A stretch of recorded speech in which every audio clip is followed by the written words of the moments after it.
На 6 август 2016 година, по 18 часот, Скопје и неговата околина го погоди незапамтено невреме кое предизвика една од најкатастрофалните поплави во историјата на градот. За само неколку часа, североисточните падини на Скопска Црна Гора и речиси сите села во ова сливно подрачје, вклучувајќи ја и приградската населба Ченто, па и самото градско подрачје, ги погоди страот на водена бомба за која хидролошките експерти проценуваат дека била голема колку 2 акумулации на езерото Матка.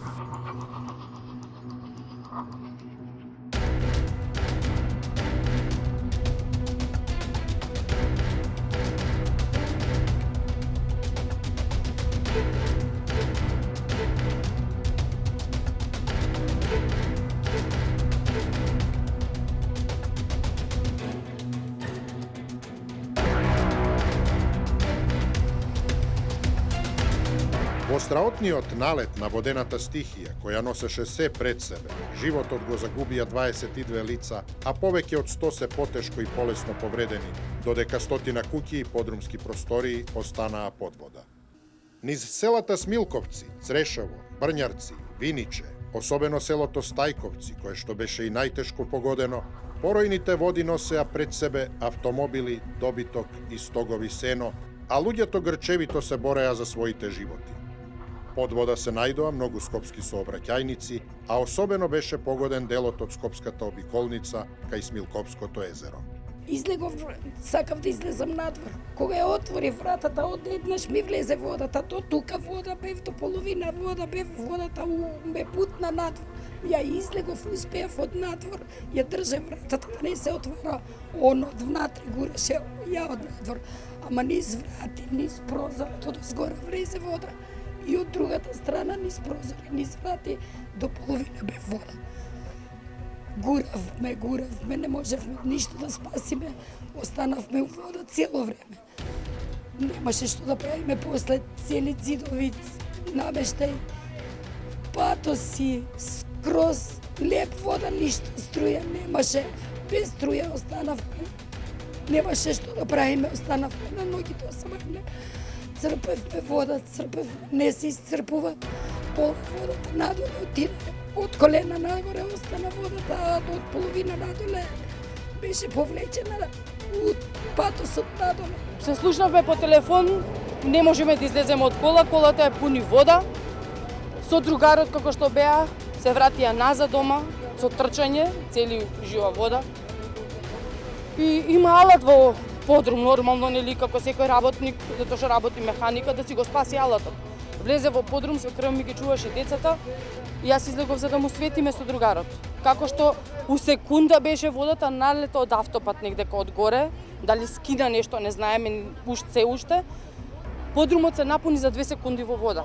Водата наеднаш дојде, почна и од ѕидовите внатре да прелива и да влегува преку прозорите. И немавме кај да бегаме. Бевме со инвалид, баба ми е инвалид, неподвижна. Тројца ја фативме, чија брат ми и татко ми. Дека веќе имаше 1,5 метри вода, како што можете да видите. Мерните станици на Управата за хидрометеоролошки работи на Република Македонија измерија дека за само 20 на минути во најпогоденото подрачје наврнаа дури 93 литри вода на 1 кубен метар, што е феномен кој ретко се повторува и во големи временски интервали. Со оглед на тоа дека поплавата од 6 август 2016 година е само една во низа од катастрофалните поплави што низ историјата го погодиле градот, во овој прилог ќе се обидеме да се потсетиме на сите досегашни водени катаклизми, односно да ги објасниме нивните специфичности, сличности, но и разлики. Но да почнеме најпрво од августовската поплава. Значи имаше појава на циклон од Медитеранот кој преку албанската територија и Шара се дојде на територијата на Скопската котлина и под локално влијание на Скопска Црна Гора се излеа големи количини на врнежи кои се исклучително големо количество на дожд кое на мала територија и е основната причина за појавата на излевањето на, односно влијанието на урбаната средина која беше зафатена со ова невреме.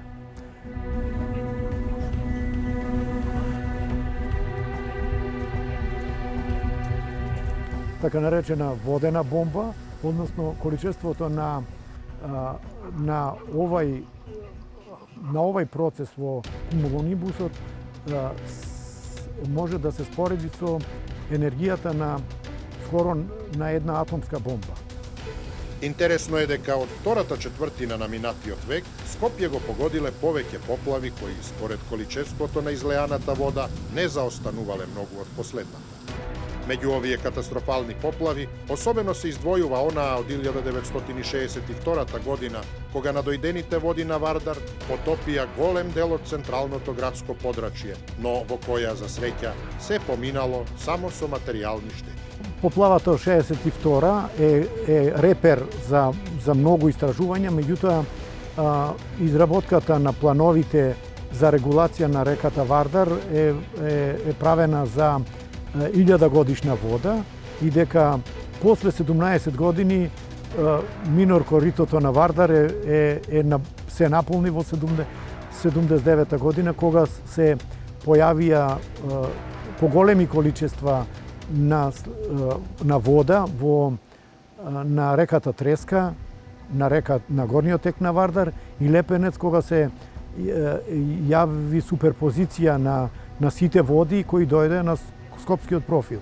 Значи се работеше за големо количество на вода и тоа е некој, може да се каже, репер за поплавите кои често се јавува во минатиот век на тлото на скопскиот профил, како што беа 1916 година, 1935 година, 1937 година, 62 и 79 година.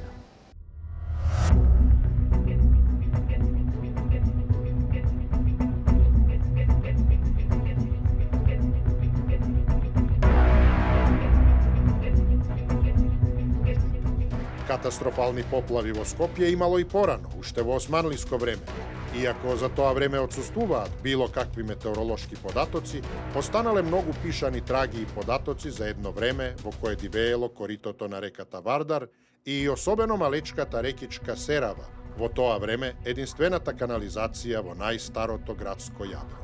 Главните извори на загрозување од поплави во османскиот период во Скопје доаѓале од две места. Тоа е Вардар и секако тука треба се спомне реката Серава, која што го загрозувала северниот дел, односно тогашното градско јадро при поплувањето. Историјата бележи серија на поплави во 19. век, кои што биле предизвикани од Вардар пред се, а потоа и од Серава. Така, барем во втората половина на 19. век, регистрирани се поплави во 1856 година, потоа во 1871, во 1876 година, во 1880, во 1895, во 1897 и во 1907 година. Први на удар при поплавите што ги предизвикувал Вардар бил делот од градот што се наоѓал од десната страна на Вардар, при што излевањето најчесто доаѓало од подрачјето кај Тафталиџе, имало закинување на Вардар и редовно го поплавувал делот на градот кој што се наоѓал од десната страна на Вардар. Меѓутоа, имаме ситуации кога Вардар ја поплавува и левата страна на Вардар. Така, например, при поплавата во 1895 и 1897 година е поплавено комплетно еврејското мало и Пајко мало во Скопје, а водата тогаш достигнала дури до покриената чаршија. Додека пак при поплавата од 1907 година, покрај тоа што биле повторно поплавени овие мала и од левата и од десната страна на Вардар, имаме и прекин на железничкиот сообраќај заради штетите кои што биле нанесени на железничкиот мост и се разбира на пругата која што минувала од Скопје па на север кон Србија.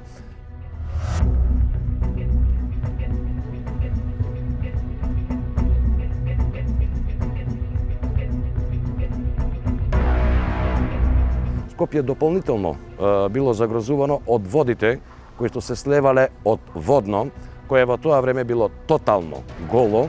Тоа може да се забележи и на поголем број на фотографии кои што постојат од тоа време, така што овие води се слевале од Водно и завршувале во неговото подножје, допирајќи до железничката линија, но ја пробивале и неизе, при што се создавале голем број на бари, кои што потоа станувале сериозен извор на зарази.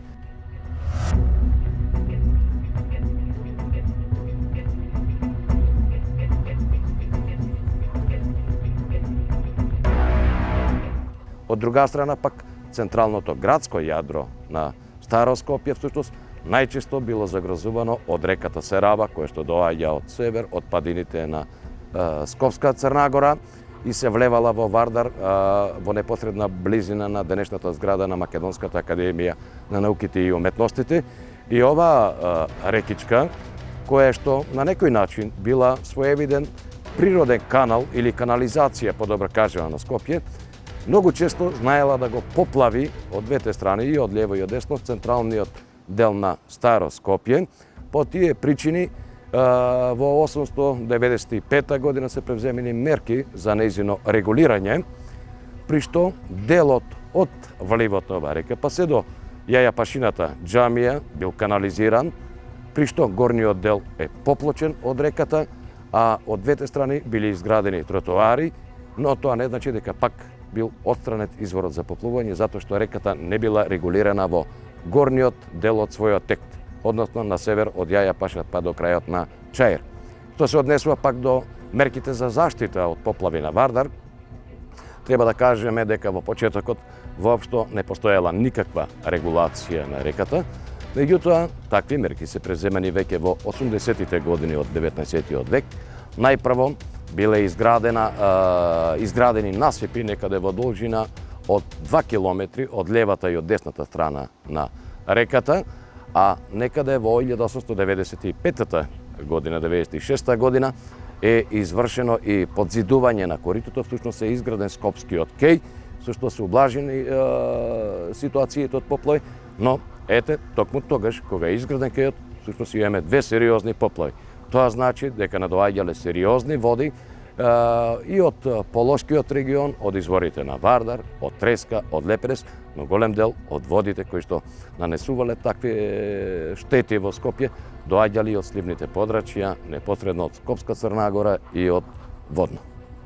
Со оглед дека августовската поплава спаѓа во исклучително ретки феномени за кои експертите се еднодушни дека во догледно време тешко може да се повтори, се поставува прашањето дали во некоја друга прилика вакво или слично непријатно изненадување на скопјаните може да им го приреди реката Вардар во придружба со Треска и Лепенец, за кои знаеме дека во повеќе наврати тешко го поплавувал Скопје. Со изградбата на минор коритото и она што е заштитата од поплави, треба да бидиме безбедни, имајќи во вид дека и акумулацијата Козја која е направена е со цел да се заштити Скопје од вакви катастрофални поплави. Паралелно е искористена таа и за користење на хидроенергија, паралелно за користење на води и водни ресурси и заштита од поплави. Не случајно е направена таа брана Козјак и Света Петка и Матка.